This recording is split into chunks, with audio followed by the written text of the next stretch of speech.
Coming up on this week's show, how you can experience the mid-90s again in VR. Some huge Sega news on the way. And we get the inside story on Prince of Persia. Hello and welcome to the Retro Hour podcast, episode number 226, your weekly dose of retro gaming and technology news with me, Dan Wood. Me, Ravi Abbott. And me, Joe Farts. Now, before we get into this week's show, it's probably a good thing that we are recording remotely this week. If I sound a little bit bunged up, my hay fever is driving me crazy today. So if you were here, I'd probably be sneezing snot all over you guys today. So probably for the best that we're doing it remotely, I think. That's definitely not what we need at the moment. Have you been running in fields of wheat? I think someone's been cutting the grass outside. It's all coming in the air conditioning and everything in here today. That said, we did get sent some lovely face masks, which might help out. Yeah, Mark Devlin sent us some Retro Hour face masks. These aren't going to become a product that you can all have, but they're awesome fun. So we're going to send the face masks to each other, take some photos of us. Maybe it will help Dan with his hay fever. That's amazing. I'll actually stick a photo because he actually sent us one on Twitter, didn't he, of what they look like. So I'll put that on our socials and you can check it out. Thank you so much for that, Mark. That's the thing I was saying to you before, Ravi. Not the kind of thing I'll probably wear, but I think I'll probably just remember this time by looking at that face mask with the Retro Hour logo on it. Yeah, there's not going to be many other periods in time where you need a face mask. Hopefully not. Yeah. Now, my blocked up nose aside, we have got a really good show lined up for you this week. Now, one thing I love about doing this podcast is, of course, we bring you all the retro happenings in the week. We tell you everything that's been happening in the world of retro gaming. And also, we're joined by a special guest. And I love it when we get people on the show who talk about games that amazed me when I was a kid. Now, today we're going to be joined by Jordan Mechner, and he's going to be giving us the inside story on Prince of Persia. Now, I know you're a fan of Prince of Persia as well, Ravi. Oh, yeah, absolutely love that game. That was one of the first kind of, I'd say, Egyptian or like Middle Eastern experiences that you got on a gaming system. And I even remember I was at university and there were some Italian students and we were talking about computers and they were like, we all love Amiga, Prince of Persia. So I got them a little 600, had Prince of Persia on. And, you know, the whole challenge with Prince of Persia was that you had to do it in one go. Yeah, in like an hour, wasn't it? Yeah, there was no saves. You had to just do that run perfectly. So they'd just sit there for the whole of university just trying to complete Prince of Persia in one run. See, I remember seeing it. Probably it was a bit later than it came out because it was released originally in 1989 when that game came out. And then I remember going to stay at my cousin's house it would have been, and I remember the date actually really well, it was September 1993. And the only reason I know that is because I remember my mum buying me a copy of Amiga format to read on the train. And it was the issue where they were talking about the CD32 coming out. And I think that was September 93. And then we stayed at my cousin's and he had like a really old beaten up Amstrad PC. And I was just really bored, like being a kid going through what he had in his hard disk. And I found this game, Prince of Persia, and I looked at it. And then when it loaded up and I saw that really fluid rotoscoped animation, that just blew my mind, even though I was playing it on like I don't even think it was like a 286. I think it was like an 8086 at like 7 megahertz, and he had a black and white screen. But even with those limitations, that animation just blew my mind. Because, I mean, before Prince of Persia, games just didn't look like that. No, they didn't flow as well, did they? The characters didn't have that kind of human movement that they had there. Really was a revolutionary title. And can't wait for this interview. And the story of how he did it's really interesting as well, because it turns out, I mean, you'll hear more in the interview, it was actually his brother who he kind of outlined in this technique he had called rotoscoping, and they were jumping around like a car park opposite where they lived to get those effects. And he's actually done a journal, because I mean, weirdly, he actually wrote down everything that he did day by day when he was developing Prince of Persia, almost like he subconsciously knew what a big deal this game was going to be. And this is something he had to document as he went along.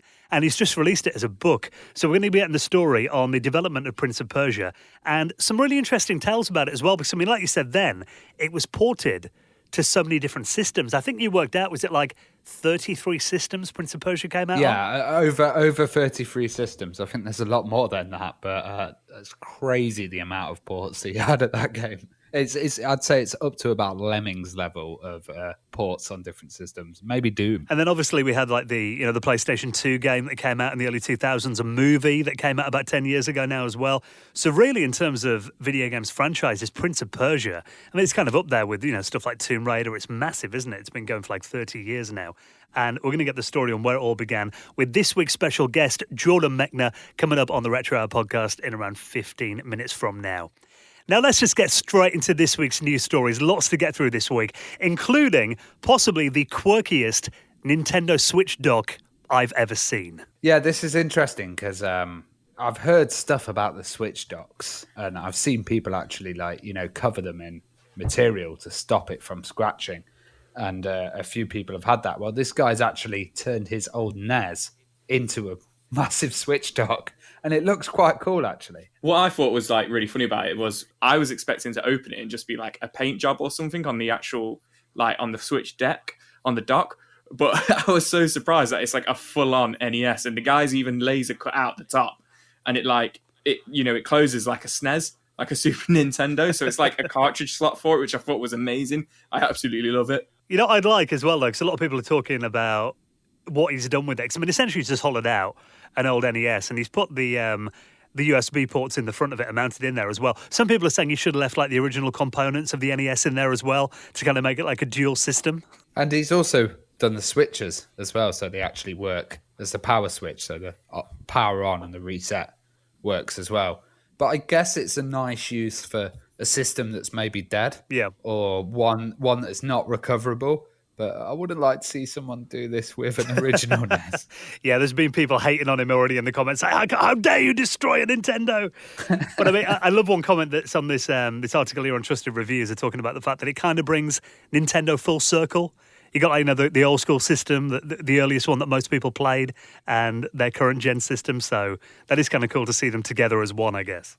Yeah, because they did those SNES pads for the Switch. So wouldn't it be pretty awesome if they introduced this as an official kind of dock thing? You mentioned as well about the screen scratching. I don't know have you found this on yours, Joe? Have you seen any scratches on your screen off the Switch dock? No, my one's been all right, to be honest. But I've probably played my Switch more undocked than I have played it docked, to be honest. Interesting. So, but I can't say I've noticed anything yet.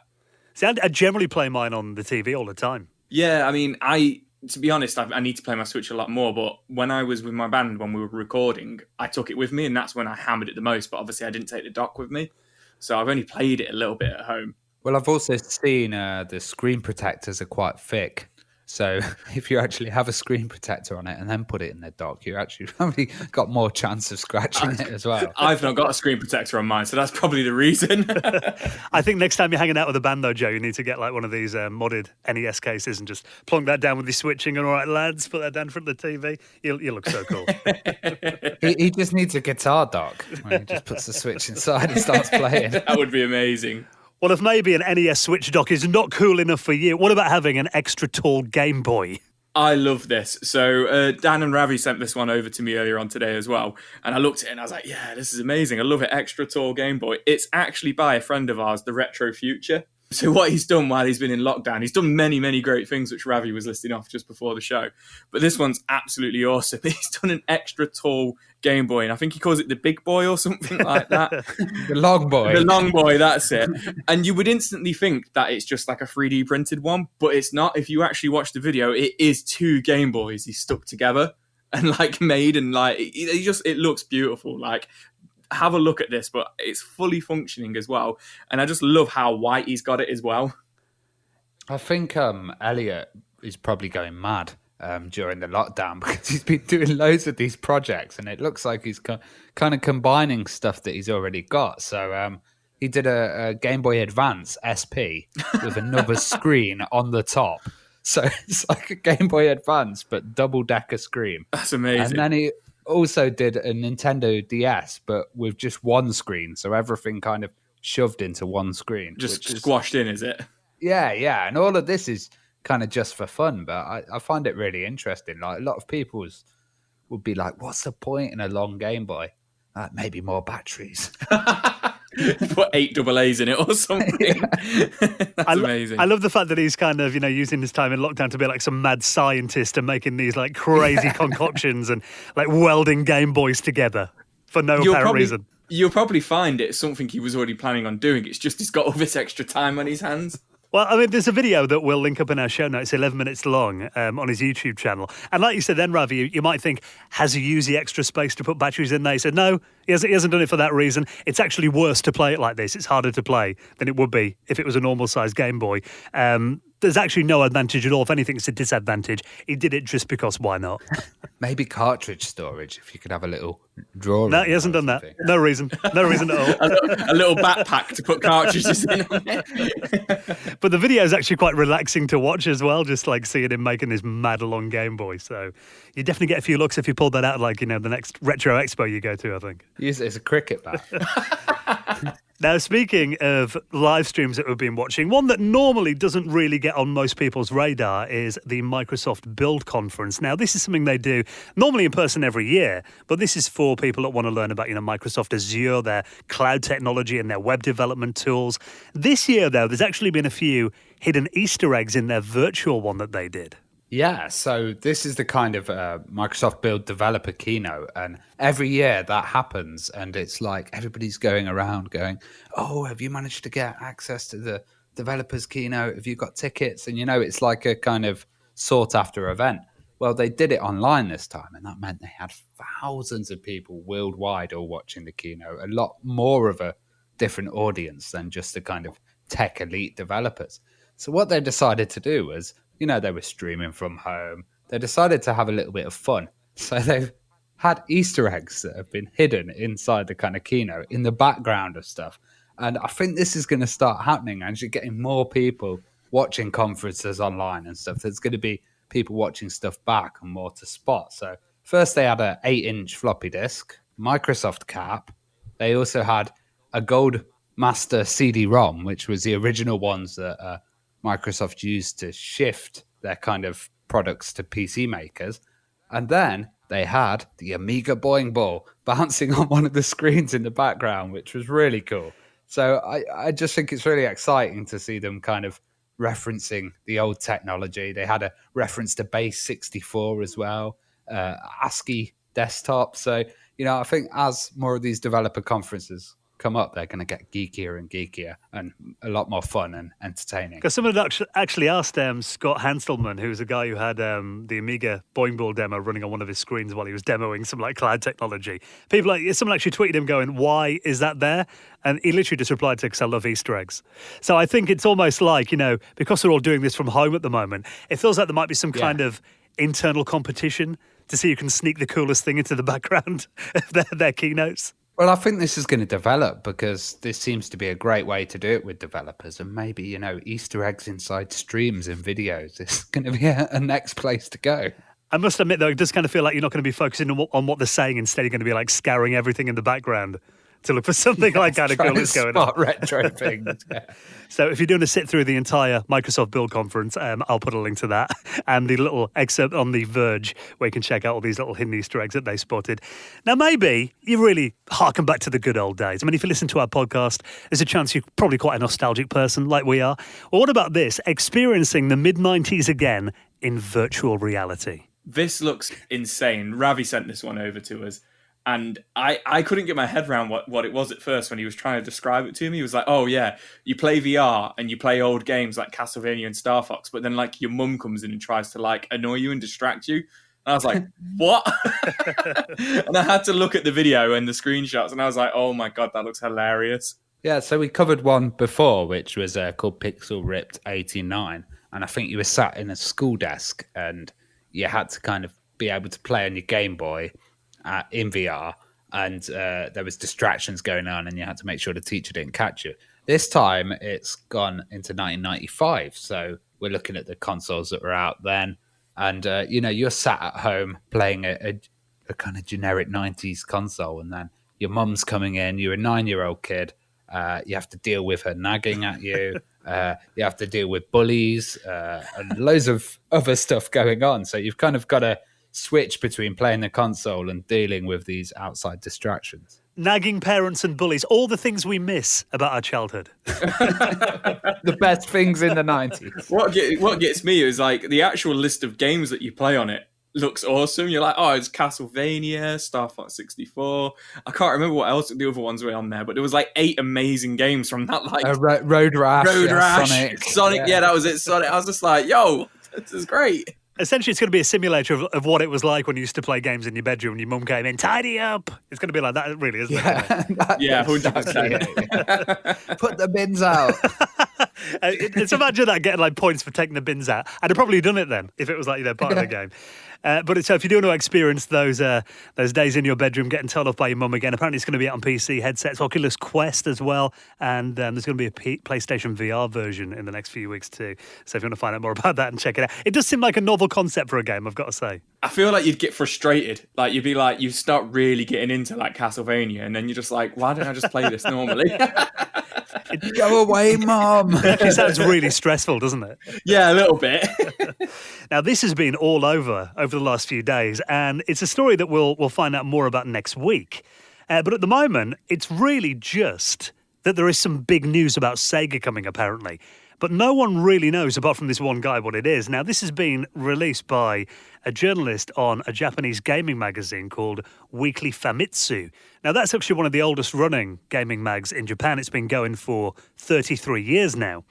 And apparently in their next issue that's going to be out on the 4th of June, they're going to have a revolutionary scoop about Sega that's going to completely rile up the games industry. And apparently the journo who's behind this has said it's kind of on the level of the exclusive that Wired magazine had on their PlayStation 5 reveal. And they've also worked out that this timing actually coincides with the company's 60th anniversary. But there is no real clue, apart from that it's going to be an earth-shattering announcement. He has revealed that it is about Sega, but that's all we know so far. You see, Sega Casino. You see, like, that would really, like, from reading the article, it would really hint towards Sega's coming back to, like, the console war. Like, there's going to be a new Sega console coming out. That's what it feels like they're saying, but I don't think it's going to be like that. And Dan mentioned earlier on that a few people are saying what it's going to be, which I don't think is that earth-shattering personally, but it's still cool. Well, there has been this rumour that, I mean, it might not be true, but I've seen it in a few places. There's a rumour doing the rounds that apparently Microsoft are in talks to acquire Sega, and that could be news that we find out about in the next month or so. Might be true, might not be, but I mean, it would that would be a big deal, though, in the gaming industry. Yeah, I mean, Sega do put out some good games, recently. They have put out some good gems and stuff like that, but like I say, I just can't imagine if it is that. It's not very earth-shattering. It's just going to be like, oh yeah, Sega are going to be making games for Xbox, pretty much.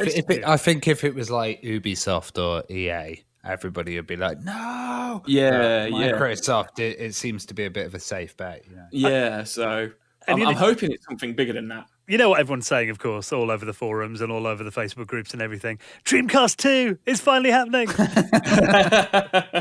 That would be amazing. I mean, I'd be quite happy with a Dreamcast Mini or a Sega Saturn Mini. But once again, for the guy to be like, this is PlayStation 5 level, like... Yeah, that's the thing. I mean, some people have been saying, it's going to be a new Sonic game. But, that doesn't warrant that headline. To me. No, it doesn't, does it? Like a remake of Sonic 06. Yeah, that would be quite unusual. We mentioned it a few weeks ago. You weren't expecting that, were you? But I mean, apparently it's out on the 4th of June, whatever this is. So we'll find out in about a week from now. But I mean, there's not really many things that it could be apart from, obviously we know the media does like to hype things up a little bit. But this guy, I mean, he's a genuinely respected journalist in Japan who works for one of their biggest high street magazines from what I can see. So if it is really a scoop on this level, he said it's a world premiere article, an exclusive. He's got a huge scoop. So Game Gear Mini. Mini. What could it? I mean, it either is that Sega are getting back into the hardware market, or it is something on the level of, I mean, Sega, one of the oldest video games companies in the world, being bought by Microsoft or someone like that. I mean, that would warrant headline news, I imagine. But outside of those two possibilities, I can't really think what else it would be. No, I'm tempted to ask Ravi what he think it won't be, because he's very good at that. But Ravi's very good at predicting things that would happen. But he always says, "I've got this theory, but I don't think it will be this theory," and then it always is. they're going to introduce the Sega guy. Sega! Yeah. He's gonna go around and keep everybody entertained in lockdown. Even all the new Xbox adverts. Go into every street and shout, Sega! Yeah, you can imagine. Well, hopefully by the time next week's show comes out, then we should find out what this is. I mean, the announcement's going to be next Thursday, so if it is earth-shattering news like this guy's promising, we might have to do a bit of a late recording to get it into next week's show. It does sound exciting, though. I mean, it feels like I can't remember the last time that there was anything from Sega that I've been kind of genuinely excited about like this. I'm skeptical because I'm from the Amiga community, and earth-shattering news is always never earth-shattering. We've got some earth-shattering news for the Amiga community. We're bringing Lemmings out again. Now, here's something that will definitely tickle you, Ravi. I know you love your trackers. Now, for people that might not be in the know, trackers are essentially music players from back in the day that play chiptunes, aren't they? Yeah, so before you used to have sequencers and everything was kind of separate. You had trackers, which were just kind of blocks of code, and you would put the musical instrument in the blocks. And this is how a lot of music was composed for the Amiga, for the C64, for the Game Boy. Later on, they did loads of stuff. Actually, even the 3DS, there was still a lot of tracker use. Well, you've always been able to use them with a computer and sit there with a screen. And that's kind of been the way that you've always used tracker. But this is a new device called the Polyend tracker. And this is a hardware-based one. And oh my God, I just want this so much. It looks absolutely amazing. It's like one of these little sequencers or kind of, hardware synthesizers where you press buttons, you create the patterns. But it is all done in the tracker format, and you can sample stuff. It's got a MIDI in and out, USB-C support. It's even got an adapter to DIN, which is the old MIDI style. It just looks absolutely fantastic. And to see this done in hardware, I never thought that they'd kind of create something like this. And actually, it's ideal because I haven't moved on from trackers. So I'm totally out of date. I kind of missed out on, I used to mess around with Pro Tracker and stuff like that, but I didn't experiment that much, and I was never really any good. I'd always lose my patience. But it was always kind of something I wished I'd spent a bit more time on and kind of learned it properly. But this does kind of prove, like you said, you'd never moved on. It proves that if you just wait long enough, things come back round again. Yeah, totally. And like the thing about Pro Tracker was, it was a challenge because you'd have to learn all the tricks. You'd have to kind of picture it in your head. Whereas this one, you can just see it displayed out there straight away. It's a button to do a command. It looks very easy. And I think it's really going to help with live performance, actually. So I'm definitely saving up for this. I've decided then, those jeans I've got in my cupboard at my place that are like, I've had since the year 2001 that are kind of bleached at the front. If I leave them in there another 10 years, after 30, they're going to be cool again. So that's the thing. Everybody's going to be wearing bleached jeans. I just need to lose about 5 stone. I'm sorted. So if you want to check out this Polyend tracker, it's called. I think this looks awesome. So essentially it turns the tracker into an actual physical instrument, really, then, doesn't it? Because you've got this really nice display on there where you can see the old equalizers like you used to in Pro Tracker. You've got a mechanical keyboard. You've got a volume knob on there as well that you can cycle through the different samples and stuff. It looks really good. It could be anything, I could be sat there with Joe's Rock Band and start sampling him and then do it. I want to hear it. I want to see this. Yeah, Yeah, so it becomes an actual instrument rather than just being a kind of delivery device. I think Ravi's just weaseled his way into your band there, Joe. I think he has. He's the 6th member now.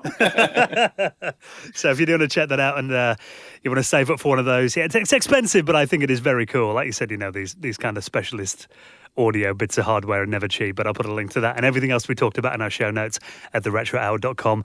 And I look forward to the new single, boys. Amazing.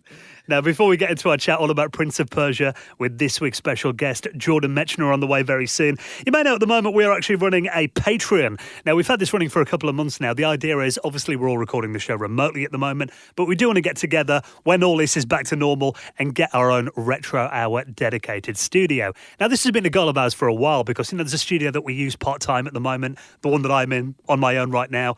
But we want to get our own little space built to enable us to do more content, have a space where we can do videos as well, and really ensure the longevity of this show and make sure that we've got a future for, many years to come.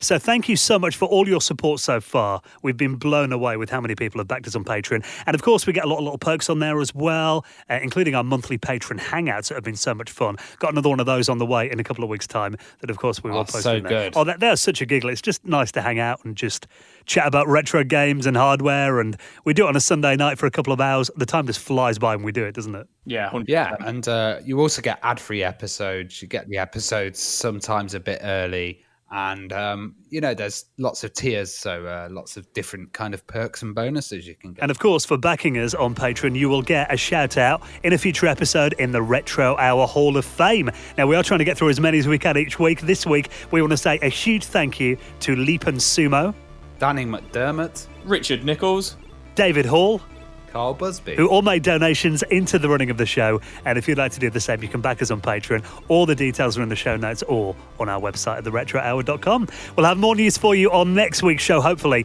We'll let you know about that big Sega announcement if we hear it in time as well. And right now, let's get into the making of one of the most infamous games of all time, the legendary Prince of Persia, with this week's special guest, Jordan Mechner, next on the Retro Hour podcast.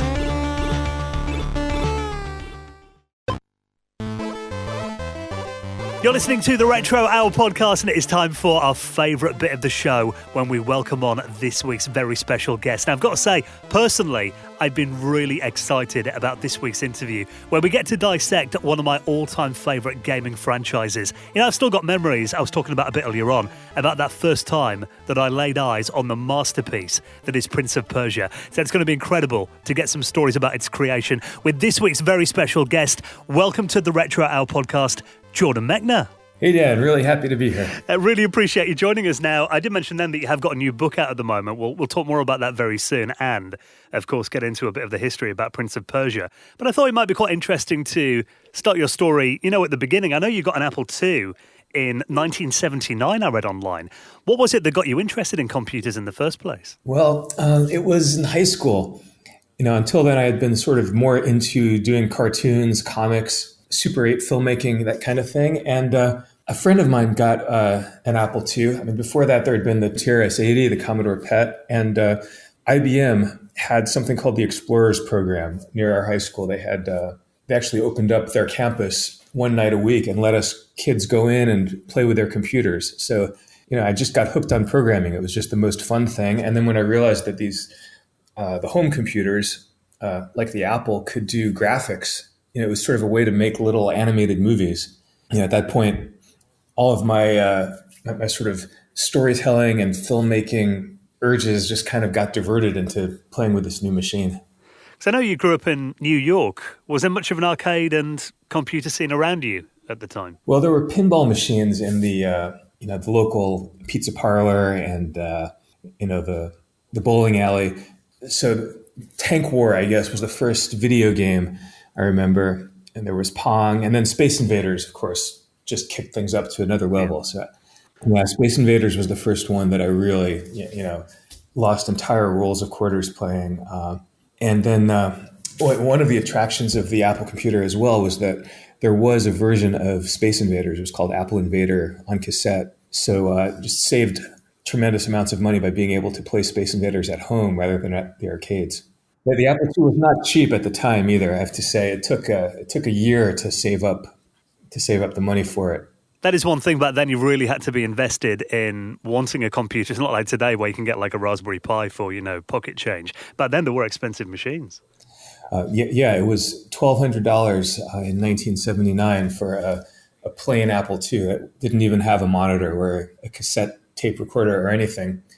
It was real money back then. That was my entire life savings. How did you start making games yourself then, going from being a player to a programmer? Well, making games was kind of that was the thing to do with the computer. There weren't enough games to make, that you could just spend all your time playing games. Sort of the challenge of making them was the point. I started making games in BASIC and then gradually kind of picked up assembly language, mostly by looking at what the existing games did. You would hit reset and then disassemble the code and sort of try to reverse engineer it, figure out how they had done these things. And then high-res graphics was one of the machine's secrets that wasn't really very well explained. the easiest things to do were games in low res, but then the challenge of doing an assembly language high res game, that was kind of the ultimate challenge that it kind of took me a couple of years to work towards, to understand the machine well enough to try to do that. So I heard that you were doing Asteroids clones at first. Yeah, Asteroids was probably my first, really ambitious project. And again, having been inspired by how good this Space Invaders game was on the Apple, I wanted to do the same thing for Asteroids. But that was 1980, and Asteroids was kind of the new craze in the arcades. So I spent almost a year, trying to do a faithful machine language copy of clone of Asteroids. And did you try and get these games published at the time then? Yeah, I mean that was really the goal. Having spent my life savings on this Apple computer, like I was hoping to somehow make enough money by programming to kind of earn that back. But selling games on cassette for $25 here, $40 there. The Asteroids game that I made, I actually found a publisher that was willing to publish it, a Hayden Book Company in New Jersey. But unfortunately, that fell through. Like at the last minute, Atari had kind of figured out what was going on, and they told, they sent out letters to all of the publishers saying, you can't copy our games anymore. So I had done the Asteroids game; it was finished, but it's like all dressed up with nowhere to go. We couldn't publish it. That must have been a bit disappointing at the time then. Yeah, it was. By then, I was out of high school. I was a freshman in college, and but the industry had kind of moved on. By that point, there were new games coming out that were not arcade game clones, but they were actually original in certain ways. And the one that really opened my eyes, as to what was possible with this new machine was a game called Choplifter. By flying this helicopter around over the desert, it had parallax scrolling. And it had a sense of humanity, too, because these little characters that you're flying around trying to rescue, they would wave to you when you fly overhead. And if you accidentally squish them, you'd feel bad. And at the end of the game, it said "the end" instead of "game over." It was, it wasn't something that you would play, endlessly trying to achieve a high score.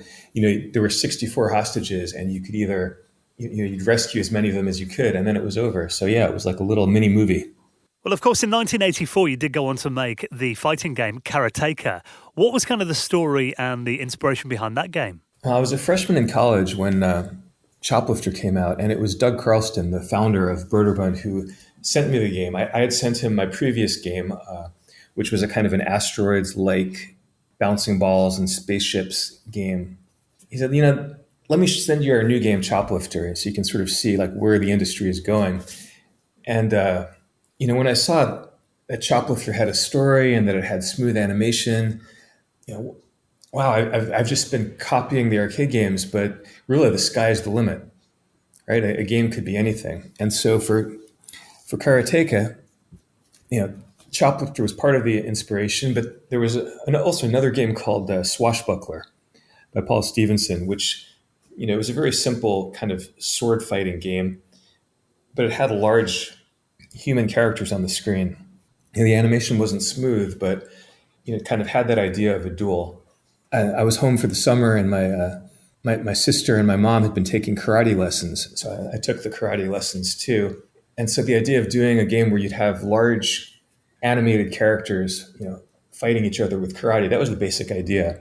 And then combining that with the scrolling and the storytelling aspects of Choplifter, that was kind of the beginning of the project. And then it just kind of snowballed from there. Like the longer I worked on it, the more ambitious it became, and I was taking film studies classes at the time. I was, watching old silent movies and then sort of seeing how cross-cutting and, camera movement had sort of gradually become the vocabulary of cinema.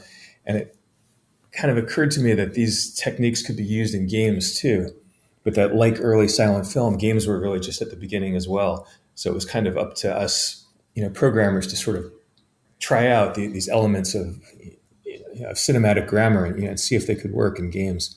So Karateka was kind of a mashup of Choplifter, Swashbuckler, karate, Bruce Lee movies, and then, of course, my all-time favorite film, Seven Samurai by Kurosawa, was insofar as the Apple II's limited resolution and beeps and buzzes could, approximate that kind of, really strong graphic composition.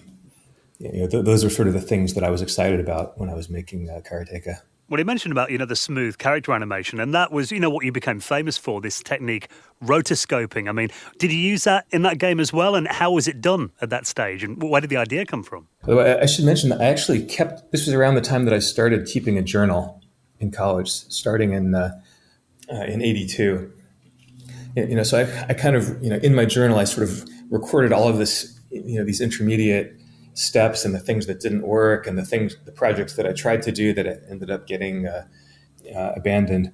But with rotoscoping, the thing is, when I tried to do animation, it just didn't come out smooth. I could kind of draw, I could, make a cartoon character that looked okay, but then once I tried to make it move, it just looked choppy. It didn't have the fluidity of the kind of Disney animation that I loved. So I filmed, actually, my mom's karate teacher.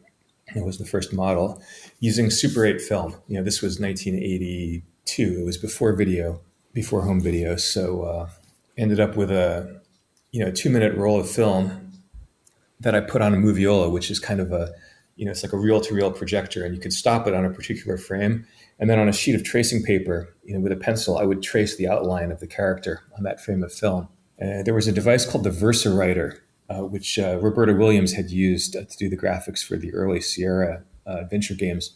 So by tracing the outline of those frames, I could kind of get a sort of a rough, jittery outline of the character onto the Apple II screen and then cleaning it up pixel by pixel. It was a laborious process, but then by running those frames in order, it recreated this illusion of smooth motion, and that's rotoscoping.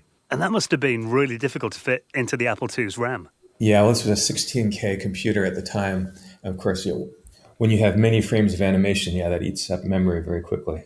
That was a problem for Prince of Persia as well, which had even more movements, more frames of animation, because for that character, the character would not only fight, but also be able to run, jump, climb, and so forth. Well, Karateka, when that game came out, I mean, obviously in 1984, we had Karate Kid, the movie was out as well. It seemed like, karate had taken over the world at that stage. Was that like a happy coincidence, and did that kind of help the success of the game? I guess it was a coincidence. I mean, I remember the Karate Kid coming out. That was 1984. That was actually the summer that I went to California for the first time. It was between my junior and senior years of college. I had sent Karateka to Broderbund, my favorite publisher, on a floppy disk.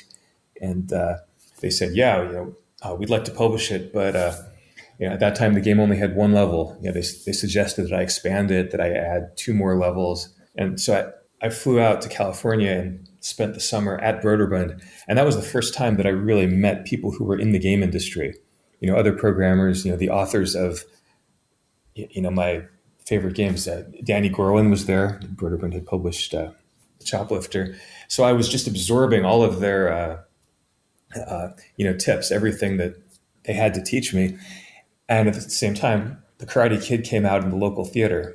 So that's that summer that I saw the movie. And of course it was inspiring, to finish the game and ship it so that I could go back to college and graduate. That was kind of the priority that year. It did seem like, you had a lot going on then, obviously, with trying to make these games as well and also studying at the same time. I mean, did making games affect your studies then? Or was it a hard thing to balance them both? Oh, yeah. I'm afraid I don't think I did a very good job of balancing them. It was, either I was working on the game and falling behind on all of my classes and almost failing, or I was trying to catch up on my classes and then neglecting the game for months on end. I was always kind of feeling like I was neglecting one or the other.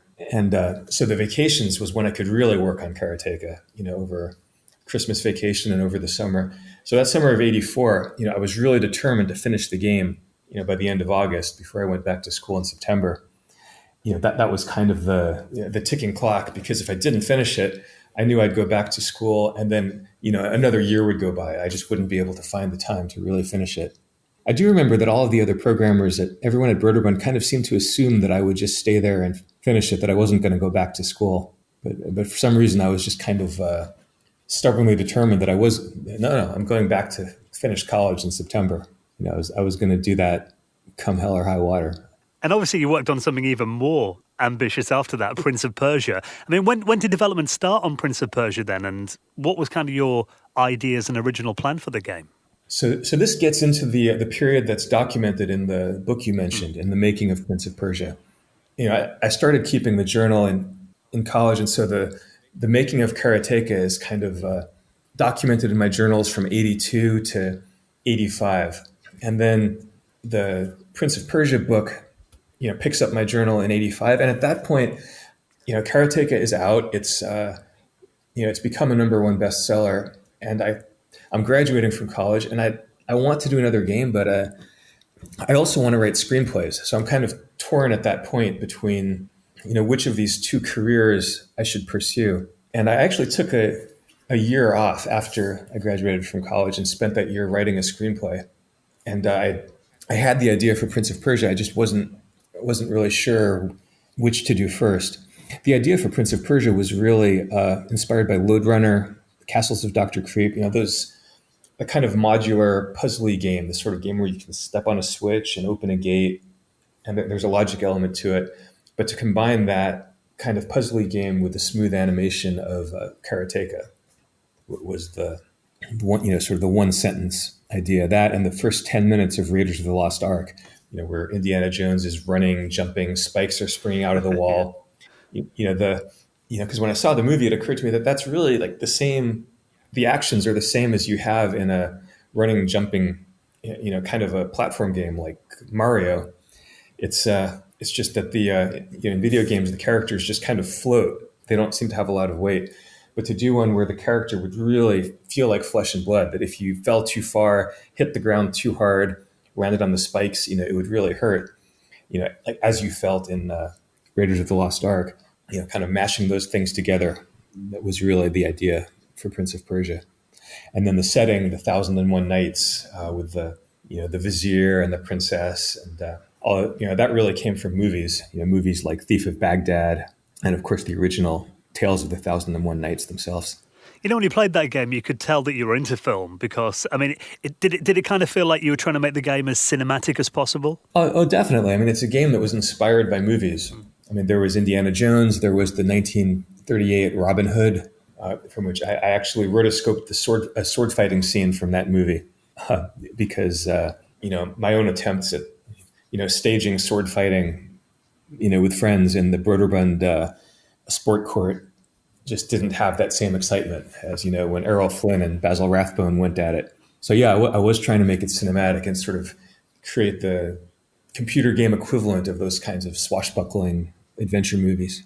Well, obviously that visual look and the rotoscoping was something that got a lot of attention on Prince of Persia. And I was talking a bit earlier on today's show about when I first saw it at my cousin's house as a little kid, and my jaw just dropped. I was blown away by how realistic and how fluid the animation was in that game. I mean, again, you used rotoscoping on Prince of Persia. Did your technique kind of develop quite fast since you did it in Karateka? Well, the big change was that VHS had come in. So whereas the rotoscoping for Karateka in 1982, I had done using Super 8. By 1985, I was able to use videotape. So I got a VHS camera, and I filmed my brother, David, who was 16 years old at the time, running and jumping and doing the moves that I thought would be needed for the game in the parking lot across the street from our high school in New York. The challenge of getting that videotaped footage into the Apple II computer, it was a little different, but just as painstaking as what I'd done with Karateka. In this case, I actually set up a film camera on a tripod and took pictures of each freeze frame from the TV screen. Did a frame advance, took another picture, and then got that roll of film developed at the photomat, and then took all of those snapshots, lined them up, cleaned them up with black and white, with magic marker and whiteout to create a clean silhouette, which I was then able to digitize into the computer.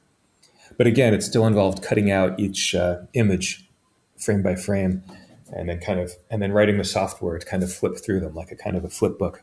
And it was such a powerful technique as well, though, because video games didn't look like that before Prince of Persia. No, there's a reason for that. I mean, it took a lot of work, a lot of preparation, and then the frames of animation just took up all of the computer's memory. I mean, one of the frustrations in the development of Prince of Persia was at a certain point, the animation of the main character was done. I had this wonderful little animated character who could run and turn around and jump and hang off ledges. But the computer's memory was full, so there was no way that I could create an enemy, an opponent. Sword fighting was not originally planned to be part of Prince of Persia.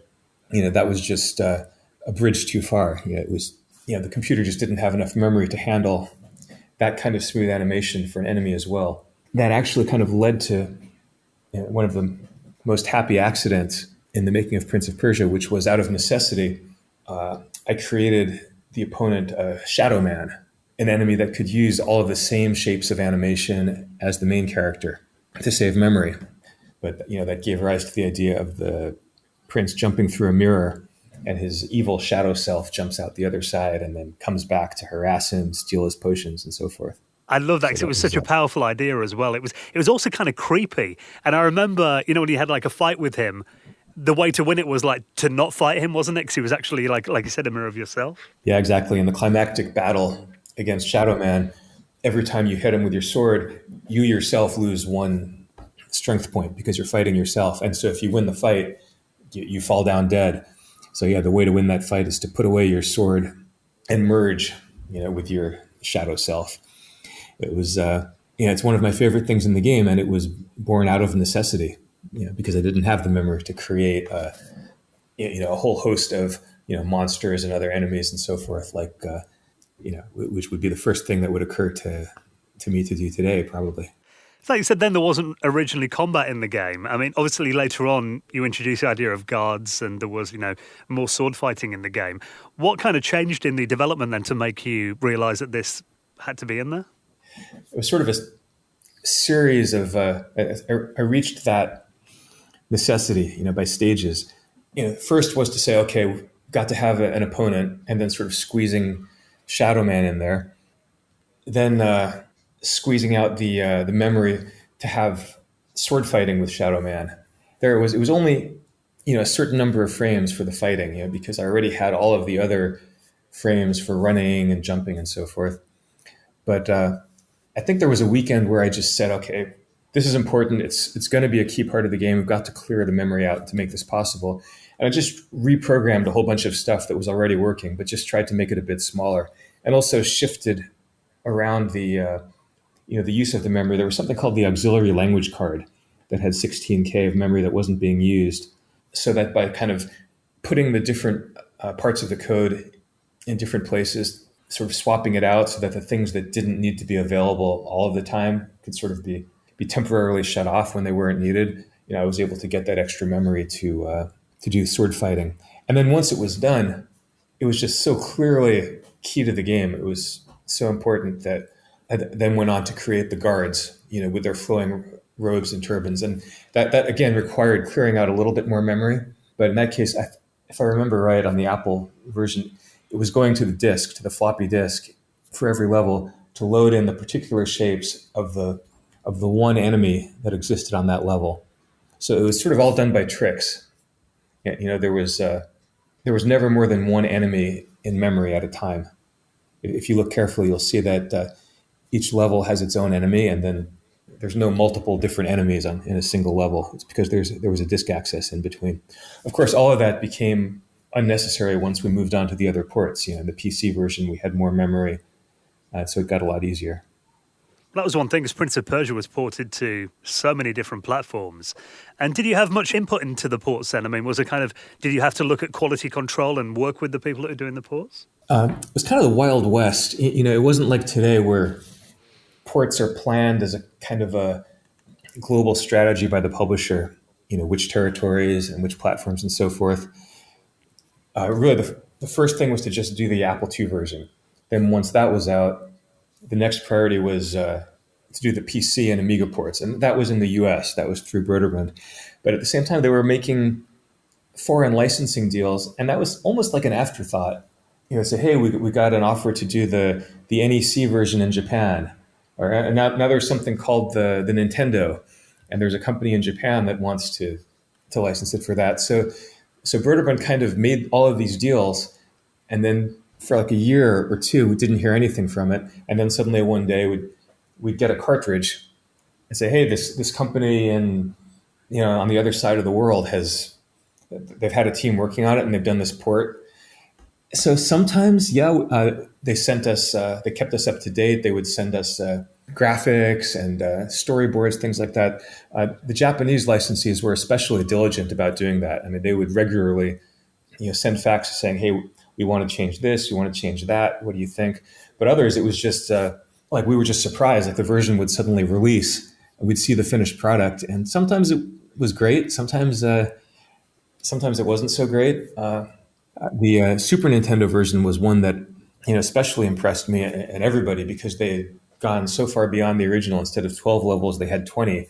They'd added all of these surprises and different enemies and different tricks. So that was the first time that playing it, I felt like I wasn't playing my own game. I was having the experience of playing it for the first time because I didn't know what dangers lurked around each corner. What was the idea behind the time constraint then? Because you did kind of play the game in real time. Most platforms you had like 1 hour to complete the game. Why did you implement that? Well, I mean, the challenge in doing a game that tells a story, as opposed to the arcade game model where you have 3 lives and then at a certain point you get an extra life, and so you can theoretically play forever. Try to get a high score. The challenge of a story game is that if you play for like 70% of the story and then you die, do you start all the way over from the beginning? That's kind of frustrating. I know with Karateka, you actually did have just 1 life. And that was a very unforgiving game in the sense that you could get 90% of the way towards the end to rescue the princess, but then if you lose a fight, you have to start the game over from the beginning. Karateka was a short enough game that was it was 1984. That was acceptable. But because Prince of Persia was bigger, if you've invested an hour in trying to get to the end of the game, to then have to start over, it's just too punishing. It would be too frustrating. If I gave infinite lives to the player, then all the suspense would be gone because you would just keep playing, you'd keep dying and playing until you'd reach the end. So what did it really matter if you had died 30 times or 300 times along the way? So the hour time limit was kind of a way to try to strike a balance so that the time that you'd invested to get so far into the game wouldn't be lost, but there was still suspense because each time you died and had to play the level over again, you were losing time. So you were kind of spending out of a finite resource. My hope was that people would play the game the first time and not quite get to the end. So then they would have to play it again. And maybe in that second playthrough, they would get closer. And then on the third or fourth playthrough, they would have a chance to really get to the end. So in that case, it would be kind of the right amount of starting over. Well, I guess that time limit was kind of reflected in real life as well. I mean, because you were kind of up against the clock with the game being an Apple II game. I mean, by 1989, the Apple II was really coming towards the end of its commercial life. Did the game sell well at first then, or did it take time, and was it the ports that kind of helped out there? Well, as you said, like 1989, it wasn't just getting towards the end of the Apple II's life. It was after the end. The Apple II's peak had sort of been in the mid 80s, and by 89, stores were actually delisting their Apple II catalogs. I had the painful frustration in '89 of seeing that, even though I just spent 3 years finishing Prince of Persia and had finally shipped, stores wouldn't carry it. Like I would go into my local computer store and I would see that they still had a copy of Karateka, but they didn't have Prince of Persia because they weren't taking new Apple II games. They just wanted to get rid of the old ones. So it really seemed like I had just spent 3 years making a game that a few people in the Apple II community would appreciate, but by and large, the world would never know about it. So we were really counting on the ports to save it. The Apple II code lent itself very well to the Amiga. So it was actually Danny Gorlin, the author of Choplifter, who programmed the Amiga port. That was one of the first ones to get done. But it was the PC port that we were really counting on to save it. Well, of course, the game was a huge success when it was ported to these different platforms. And, the reviews I remember reading, it was like 90% in pretty much every magazine that I read at the time. Were you surprised at how much of a success it was then? Or did you kind of see gold in, magic in that code anyway, regardless of what platform it was on? This is where keeping a journal is really valuable because, if I hadn't kept the journal and if I hadn't actually sort of taken it out and reread all of it and, as I had to do this last year in order to publish the journals as a book, I would probably give you a different answer, with kind of the way that hindsight smooths things over. But reading the journals, I'm faced with the fact of how dicey it really was. It was by no means a big success off the bat. It actually took years. There was a sort of a period of, okay, it's a disappointment, it's a flop, and then the hope of, okay, well, the PC version is going to save us. And then the PC version shipping, and the PC version also being a flop. Not because it wasn't good. I mean, the reviews were great. It was just that stores didn't want to carry the port of a game that had already not done well on the Apple II. And a lot of it was the fact that the game was in this sort of small red box. No, we're talking about the US, right? It was because of a different story in every country. But this is before the internet. This is, there's no such thing as an international coordinated global marketing campaign. It's all word of mouth. And, by 1990, it really seemed that the game was just not going to sell very many copies. It had gotten good reviews, but the public that it had reached was very small. It really wasn't until 92, 2.5 years after the release of the original game, that sales really picked up. And I kind of woke up one morning and said, oh, it's doing pretty well. And that was a combination of things. It was the success of ports on other platforms in other countries that I didn't know about directly. Like I didn't have a Nintendo Super Famicom, so I couldn't play it. But the numbers were coming in, and it was doing very well on that platform in Japan, and then in the UK it did well, and then in the PC version was repackaged in a different shaped box in the US. Instead of the small red box, Broderbund decided to spring for what they called a candy box. It was kind of an odd shaped trapezoidal box made of a higher quality cardboard, and that was sort of the kind of box that the latest games were using. And so once the game was repackaged, it didn't look like an old 1989 game. It looked like a new game, and so the stores and publishers kind of treated it as something new. And then the Mac version came out years late. Right? The Mac version had been in progress all along, but because Apple kept coming out with new versions of the Mac, there was the LC, which had a color screen, and then there was the new Mac that had a larger color screen. Each time they did that, the Mac programmer kind of had to not start over, but had to kind of re-engineer the code to use a new set of graphics. So it took forever.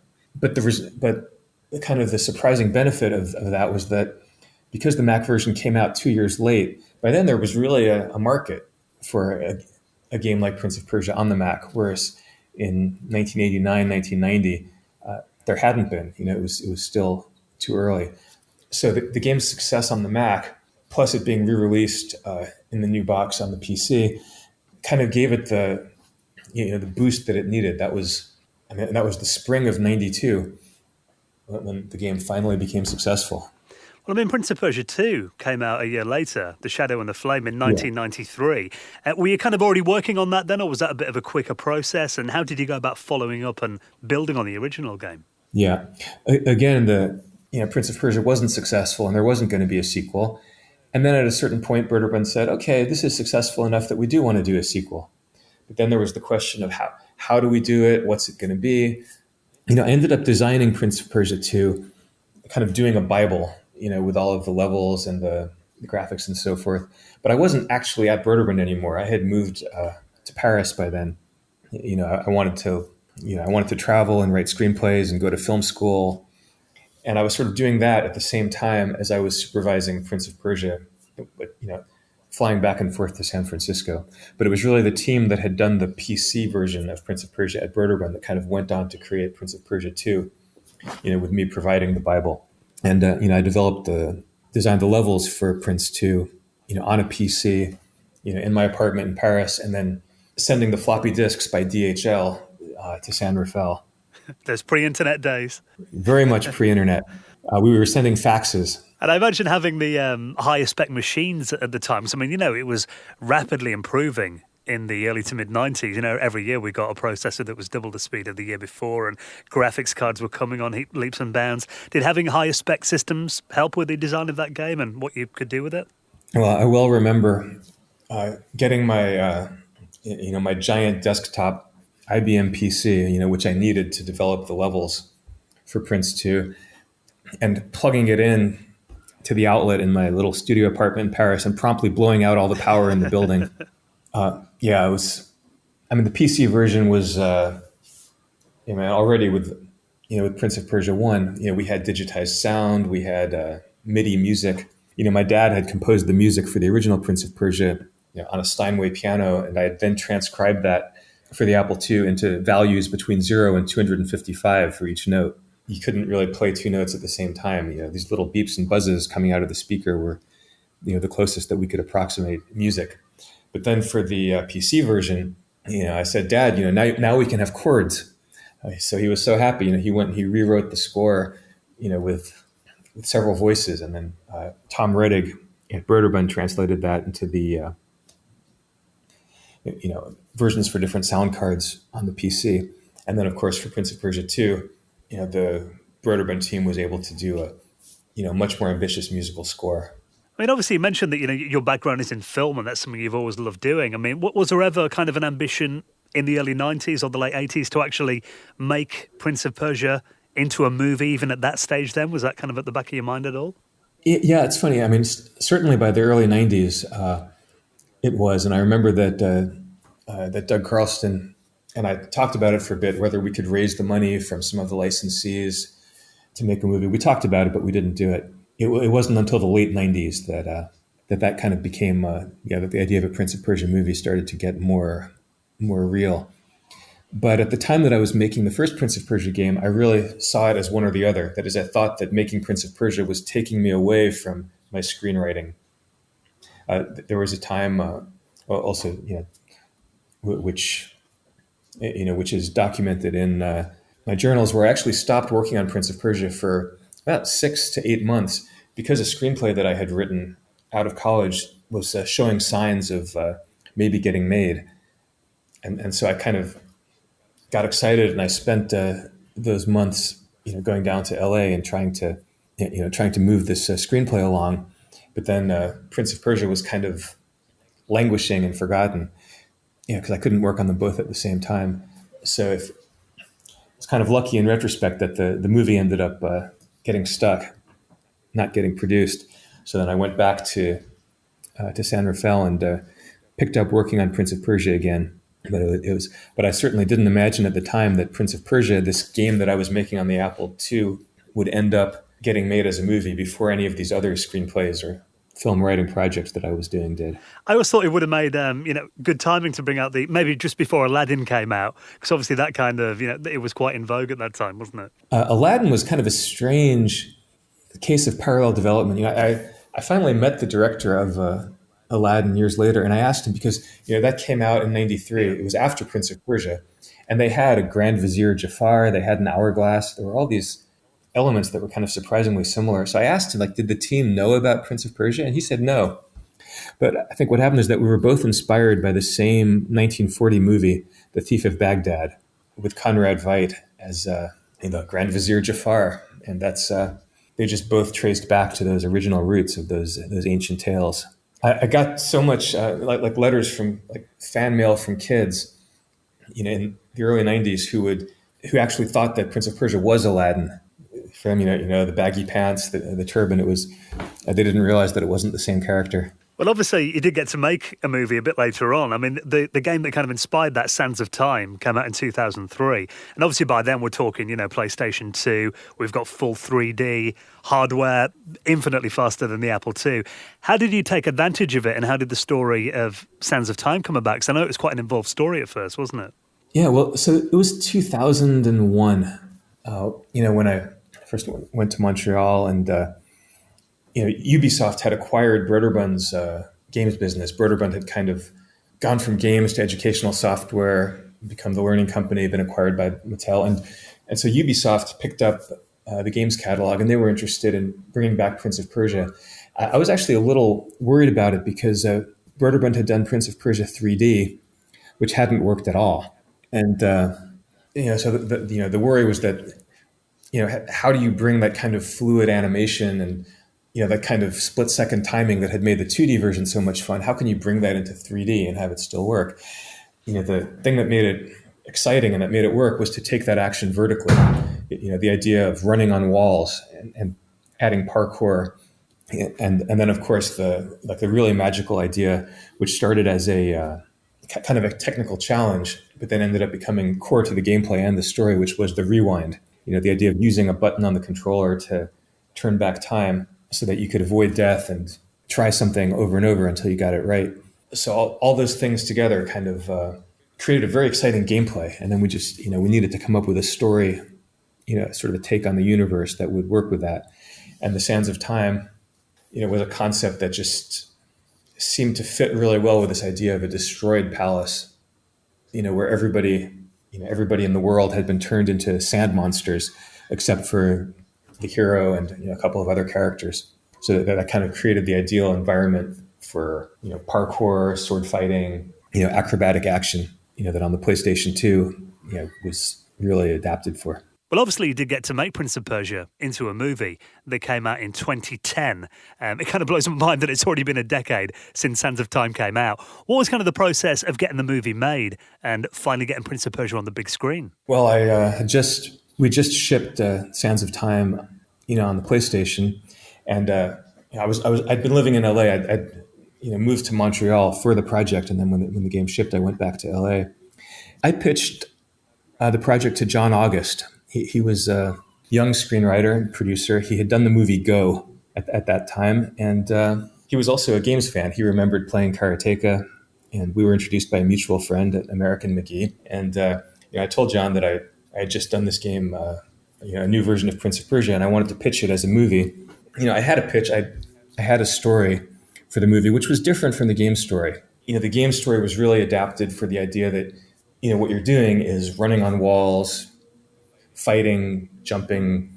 There's no button on the controller for climbing on a horse or talking to somebody or, moving through a crowd. Like all of those things that are, very cinematic, sort of the elements you would expect to find in a kind of a, 1001 Nights adventure movie. None of that stuff was in the gameplay. So in adapting it as a movie, I just kind of took the idea of, the dagger and the idea of being able to rewind time, but then built another story around that. And so that's what I pitched to John. And I cut together a trailer of PlayStation footage as a kind of a fake movie trailer, just to sort of show like what the movie might feel like. And so then John and I went together and we pitched that to Disney and to Jerry Bruckheimer. And out of that, I got, the assignment to write the screenplay, which was kind of something that, like in a way, I'd started working towards, 20 years earlier, back at the time when I was still making games on the Apple II. And it must have been very satisfying to see that finally, that vision achieved on the big screen when the movie came out. Well, it was a long time. I mean, I wrote the first version of the script in 2004, and the movie came out in 2010. So there were, that's a long time. I mean, in between, they did Pirates of the Caribbean 2 and 3. So it's, getting the movie to the screen took even longer than the game. Well, I think it's great that you did journal all of this when you were working on, from 1985 to 1993. And like you said, you've actually released these now as a book, The Making of Prince of Persia, the journals. Tell us a bit about what we can expect from that then and kind of how in-depth it goes. Yeah, well, it's my journal that I wrote at the time. So it's not like a retrospective, let me tell you the story of how this game got made. It's just what I wrote at the end of every day. So you can see the ups and downs of, today I did this, there's this bug that's driving me crazy. I just can't solve it. And then, all of the business side of it, the marketing, trying to, convince publishers to do the ports. And it's all sort of, because it's what happened at the time, like without, that kind of 2020 hindsight, without the bird's eye view of being able to put all these things in context. It's very immediate. That's kind of what I like about reading other people's journals, is that you're sort of seeing how it really went down. That's also what's sort of embarrassing about publishing your journals years after the fact, is because like so many of the things that I wrote are clearly dumb. I read it now and I want to slap myself on the forehead and say, why couldn't I see what was happening right under my nose? There's one moment where I write in my journal, after all, who knows if there's even going to be a games industry this time next year? Well, it is wonderful that you can actually follow the progress of these games being made, like day by day as well, because that's something that you don't get to see very often. I mean, even at the time, why did it feel important to document it, or is that just something you've always done in life? I started keeping a journal in college, and as I mentioned, I also kept a journal during the making of Karateka, but it wasn't particularly focused on the games. I was just writing about everything, the way you do when you're 17, 18, 20 years old. And so I just took the entries that kind of had something to do with the development of the game and extracted those and realized that kind of told a story in its own way, that it could make a book. The challenge as a writer is that I couldn't write anything, because it's, the interest of it for me is that it's actually what I wrote at the time. So I could take things out, but I couldn't put anything in. I couldn't say, all right, let me explain the context. Let me add the information that you need for this to make sense. I kind of had to let the journal tell its own story. So for this new edition, which is published by Stripe Press, a great publisher in the Bay Area, we had the idea of expanding the entries, not with additional text, because that would be cheating, but by putting in graphics and the documents from the time. So screenshots, the images from the rotoscoping, things like bug reports, the little scribbles that I made while I was making the game, and all of those things, which, fortunately, at least the stuff that was on paper, I had kept. Actually, the Strong Museum of Play in Rochester, New York, was kind enough to take the whole collection of my working papers and work materials. And so they had sort of saved all of that and digitized it, so we were able to use them in the book. And then the other element was that I annotated the journals. So sort of, you can sort of see in the excerpt of the first chapter that's available as a download on my website. You can see how it's as if I went through the journal with a blue pen and I wrote in the margins, like with my, with hindsight. So when a new character is introduced, I could sort of add an explanation of who they are and or draw a little cartoon of them to introduce them to the reader. And there's some entries where I would just add a little bit of context in the margins. So it's an illustrated and annotated version, of my old journals.